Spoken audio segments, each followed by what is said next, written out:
이런 위기가 왔을 때 가장 타격받는 게 뭐고 그 타격받는 것들이 어떤 계기로 회복할 건지 그걸 찾으러 다닌단 말이에요.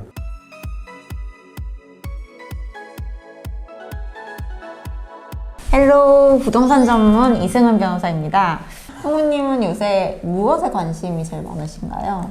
저는 항상 남들과 다른 관점에서 투자 포인트를 잡으려고 하고 남들과 좀 다르게 생각하려고 노력을 되게 많이 하거든요.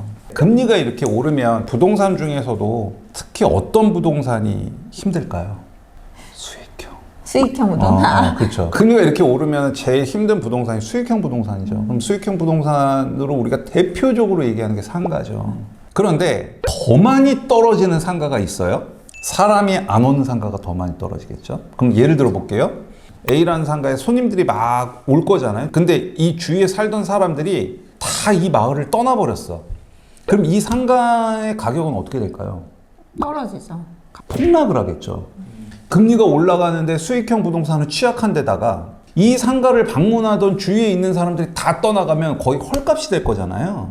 서울에 있는 곳 중에 사람들이 떠나고 싶어서 떠나는 게 아니라 떠날 수밖에 없어지는 상황이 뭐가 있을까요? 재개발 측면에서 보면. 재개발 측면. 이주. 그렇죠. 이주. 재개발 지역 앞에 상가가 있어. 근데 여기에 관리 처분이 났어. 이주 공고가 들어가. 그럼 여기 있는 사람들 떠나겠죠. 그럼 여기 있는 상가는 폭락하겠죠. 게다가 금리까지 높으니까. 나중에 여기가 새 아파트로 지어져요. 기존에 살던 사람과 새로운 사람들이 들어오면 생활 수준은 확 달라지겠죠. 씀씀이는 확 다를 테니까. 그럼 사람들이 막 들어와요. 그럼 이 상가는 어떻게 될까요? 다시 오르겠죠. 다시 오르겠죠. 그럼 제가 어디를 보고 다닐까요, 지금? 관리 처분 인가가 나서 네. 이주 공고가 뜬 재개발 지역을 보고. 그렇죠. 그게 포인트인 거죠. 근데 어떤 상가가 있어요? 근데 그 상가는 재개발 구역 안에 있지 않아요. 그러면 장사가 되겠어요? 안 되겠어요? 안 되겠죠. 금리는 금리대로 올라, 이자는 돼. 근데 임차인이 거기 있으려고 해야 안 해요? 안 하죠. 그렇죠. 공실로 다 빠져나가겠죠. 이 상가 주인은 버틸 때까지 버티겠죠. 그러다가 못 버티는 상황이 나오겠죠. 그럼 어떻게 하면 돼요? 금매로 사면 되죠. 아니면 경매 나온 걸로. 그렇죠. 경매로 나오는 걸 내가 잡아야 되는 거고 금매로 나오는 걸 내가 살 수도 있는 거고. 선생님 이런 꿀 정보를 알려주셔도 될까요? 지금 재개발되고 나서 네. 기대하는 수익이 있을 거잖아요. 그거를 계산하는 여러 가지 요소들이 있을 텐데 네네. 그런 것도 하나씩 체크하시는 부분들이 있어요. 당연히 있죠. 아까 그 상가를 보러 가는 지역의 특성이 있을 거잖아요. 이 특성과 똑같은 특성을 갖는 곳이 옆에 있어요. 사는 사람들이나 배우 세대수나 이런 게 특성이 비슷하다라고 하면 그럼 여기에 적정 상가 가격이 있겠죠. 그럼 얘가 얘를 따라 갭을 어느 정도 메울 건지가 보이겠죠. 그다음에 얘의 임대보증금과 월세가 있겠죠. 이제 수익환원법이라고 해서 내가 기대 수익이 뭐 5%다, 6%다, 7%다 해서 역산을 하면 매매가가 나오겠죠. 이주가 발생돼서 일시적으로 훅 떨어졌던 상가 가격이 다시 회복할 때는 그 수익의 크기는 굉장히 크다라는 걸 제가 검증을 했기 때문에 그 포인트를 잡고 요즘에 다니고 있습니다. 지금과 같이 막 금리가 오르는 위기가 우리한테 왔을 때 100명 중에 99명은 그 위기를 위험으로 봐요. 나 사놓은 부동산이 떨어져서 멘탈 나갔어. 부동산 투자하는 거를 안 좋게 보는 사람들은 다주택자 적폐들을 이제 떨어지니까 쌤통이다 이렇게 접근을 하는 사람이 대부분인 반면 나머지 100명 중에 1명은 그 위기의 기회를 보는 거예요. 기회를.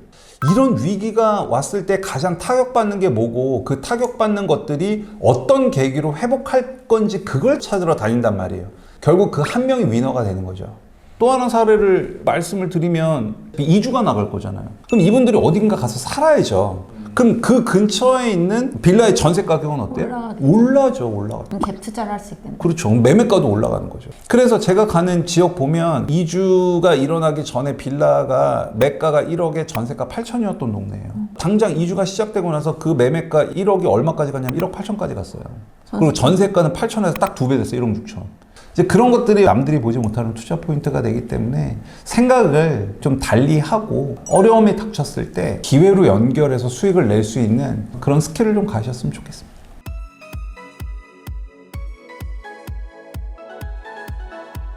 오늘은 흥부님을 모시고 기회는 위기다. 아니다. 위기는 기회다. 위기는 기회다. 이 이야기를 좀 해봤는데요. 오늘 나와주셔서 너무 감사합니다. 네. 내년엔 계획이 어떻게 되세요? 1월 6일 날 정규반 8기 개강합니다.